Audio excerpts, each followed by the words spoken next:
श्री शिवाय नमस्तुभ्यम। आइए जानते हैं शिव महापुराण का पाठ आप कैसे करें। कभी भी किसी भी महीने में, सावन हो या किसी भी शुभ दिन से, आप सावन के महीने में या कभी भी जो है शिव महापुराण का पाठ कर सकते हैं। यह ग्रंथ शिव तत्व को हमारे जीवन में घोलता है और एक अलग ही अनुभूति देता है। आप सब जानते होंगे जैसा कि शिव महापुराण में 7 खंड हैं और साथ ही संहिताओं का वर्णन मिलता है। ऐसे में प्रश्न आते हैं कि कितने दिन हमें इसे पढ़ना चाहिए, किस स्वरूप में हमें पढ़ना चाहिए। अगर हम शिव महापुराण जो है पढ़ चुके हैं तो उद्यापन कैसे करना चाहिए, पाठ के नियम और सावधानी क्या है, क्या हम लहसुन प्याज जब पाठ करते हैं तब घर में हमें करना चाहिए, खाना चाहिए या नहीं, और हमें ब्रह्मचर्य का पालन क्या करना आवश्यक है, क्या नियम है, आइए जानते हैं।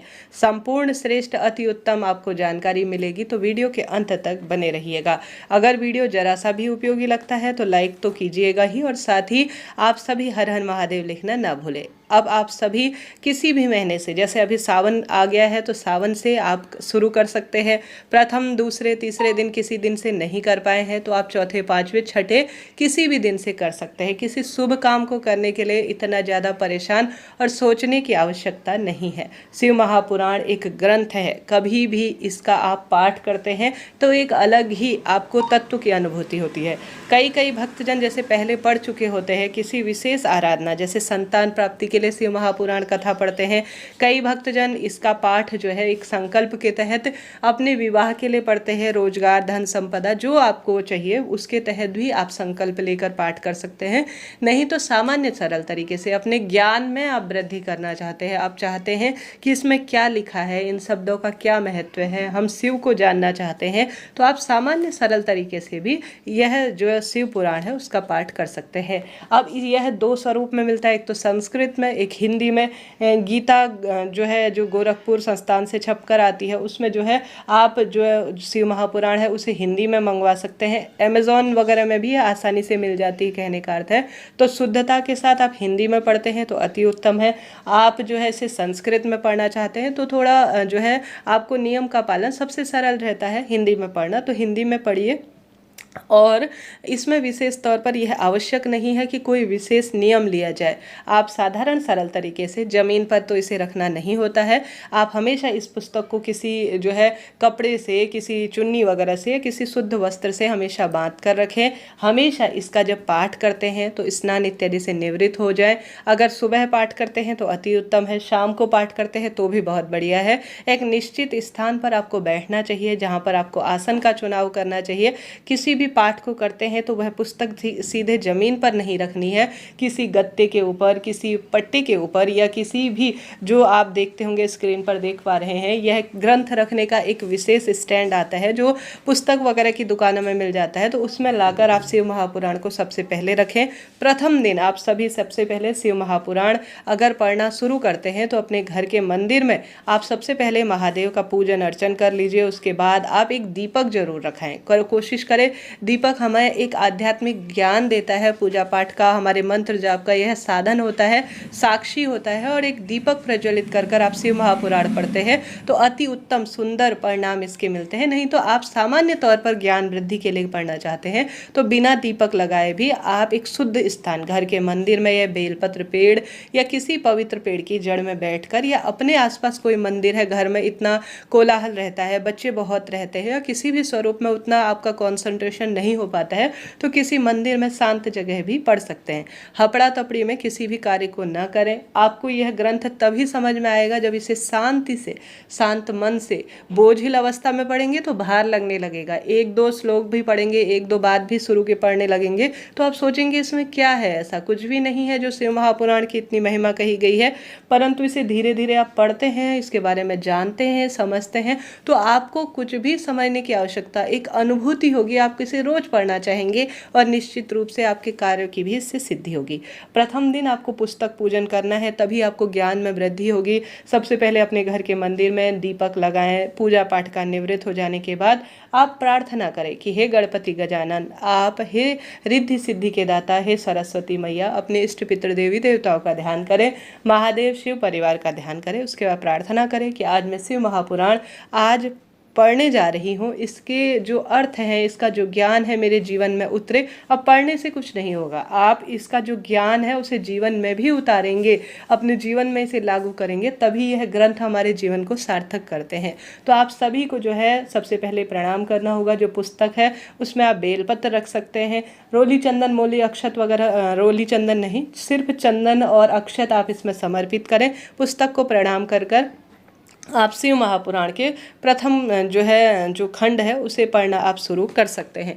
तो यह आप जो है आपके यह प्रश्न आते हैं कि हमें कितना पढ़ना चाहिए। तो शिव महापुराण आपकी इच्छा है, आप जितना पढ़ना चाहें। जैसे कि सबसे पहले शिव महापुराण महत्व में दिया हुआ है, पहले दिन आप इसे पढ़ सकते हैं।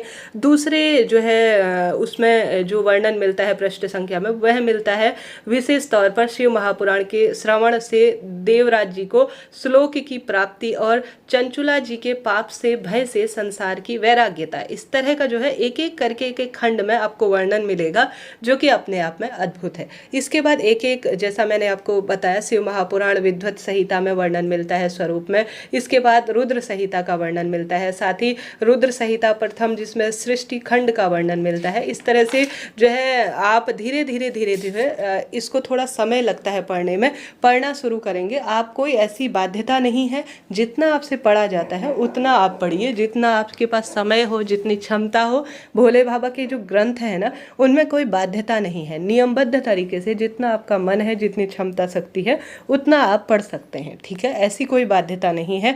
गृहस्थ जनों के लिए यह सब नियम एक तरफ है, और वैरागी जनों के लिए यह सारे जो शास्त्रों में वर्णित नियम है वह अलग है। अपनी क्षमता सामर्थ्य अनुसार, जैसा कि पहले आपका गृहस्थ जीवन है उस अनुसार समय है, तो ऐसी कोई समय की बाध्यता नहीं है। सावन पूर्ण हो जाने के बाद आप जो है आगे चलकर भी, जैसे सावन के बाद जो महीना आता है उसमें भी आप नियमित रूप से, ऐसा ना सोचें कि मैं पीछे रह गई हूँ, सावन के महीने में मेरा पूर्ण नहीं हुआ, ऐसा कुछ भी नहीं है। जितना आपको समय लगता है उतना लीजिए, तन मन लगाकर आप बहुत प्रेम पूर्वक पढ़ें। मासिक धर्म के 7 दिन आप छोड़ दीजिए, कोई दिक्कत की बात नहीं है, आगे आप शुरू करें। कहीं जाना होता है, सूतक पातक की स्थिति है, तो उतने दूर आप छोड़ दीजिए, उसके बाद आप दोबारा से शुरू कर सकते हैं। जहाँ पर आपकी जो है आज पूर्ण हुआ है शिव महापुराण पढ़ना, वहाँ पर आप किसी पेन से निशान लगा सकते हैं, बेलपत्र वहाँ पर रख सकते हैं, या कोई पुष्प आप रख सकते हैं, ठीक है। यह बात हो गई। अब आप सभी प्याज लहसुन वगैरह का परित्याग करें या नहीं, यह प्रश्न आता है। तो प्याज लहसुन देखिए अति आवश्यक है, संभव हो तो प्याज लहसुन ना खाएं, सावन महीने में यह अवॉइड ही करें। परंतु सामान्य तौर पर अगर आपके घर पर ऐसा संभव नहीं है तो आप प्याज लहसुन जो है आप जैसे रात्रि में खाते हैं, सुबह पूजा पाठ करते हैं, दिया बाती करते हैं, तो स्नान इत्यादि कर लीजिए, उसके बाद आप शिव महापुराण पढ़ सकते हैं, कोई दिक्कत की बात नहीं है। और साथ के साथ कोई ऐसा विशेष कि आपको आलस आ रहा है, आज मेरा मन नहीं है पढ़ने का, आज मैं मोबाइल चलाऊंगी, या मुझे जो है ये करना है वो करना है, खुद के लिए ऐसा नहीं है, ऐसा नहीं है। बहुत अति आवश्यक कारण है तभी आप जो है शिव महापुराण से ब्रेक लीजिएगा, नहीं तो सामान्य सरल तरीके। और साथ ही एक बात आपको विशेष जोड़ना चाहूँगी, अति आवश्यक होने पर ही इसे छोड़ा जाए, नहीं तो इसका दोष लगता है। नियमित रूप से आप चाहें तो 1 महीने में अगर इसे पूर्ण करने का प्रयत्न करते हैं तो अति शुभ है, नहीं तो आप जितना समय लेते हैं मंथन से इसे पढ़ें। साथ ही इसमें एक, अगर आप अति उत्तम इस फलों की प्राप्ति के लिए शिव महापुराण कथा जब शुरू करते हैं उस समय नमः शिवाय ओम महामंत्र की 1 माला का अगर आप जाप करते हैं तो इसका और अधिक श्रेष्ठ परिणाम मिलता है। तो आप सभी ने यह बात जानी समझी। ब्रह्मचर्य की बात कर लेते हैं। देखिए गृहस्थ जीवन में ऐसा संभव नहीं है कि आप जो है पूरे 2-3 महीने 4 महीने जो है ब्रह्मचर्य का पालन करें, यह कोई आवश्यक विषय नहीं है। गृहस्थ जीवन को निर्वाह करते हुए भी आप आध्यात्मिक ज्ञान को ले सकते हैं। अब बात आती है कि इसका उद्यापन कैसे किया जाता है। देखिए जब आप अपनी इच्छा शक्ति सामर्थ्य अनुसार शिव महापुराण को पूर्ण पढ़ चुके हों, अपनी क्षमता सामर्थ्य अनुसार आप पूर्ण रूप से इसकी अनुभूति कर चुके हों, उसके बाद अगर आप अंतिम दिन देखिए जब आपका पूर्ण हो जाए तो आप छोटा सा 11, 21, 51, 108 जितना भी हो, आप महादेव के किसी चमत्कारी मंत्र के साथ छोटा सा हवन पंडित ब्राह्मण जी द्वारा अपने घर पर करवा सकते हैं। स्वयं से आप कर सकते हैं, इच्छा आपकी है, आप किस स्वरूप में करना चाहते हैं। उसके बाद आप या ब्राह्मण भोज करवा करवा सकते हैं, आप स्वयं से भी कर सकते हैं। अपनी इच्छा शक्ति सामर्थ्य अनुसार आप शिव महापुराण कथा मेरी पूर्ण हुई ऐसी प्रार्थना करते हुए अपनी बात को कंप्लीट करें। और साथ के साथ आप किसी पंडित ब्राह्मण जी से भी अपने घर पर शिव महापुराण की 7 दिन की भी कथा करवा सकते हैं। यह भी एक नियम होता है। आशा है, उम्मीद है वीडियो उपयोगी रहा।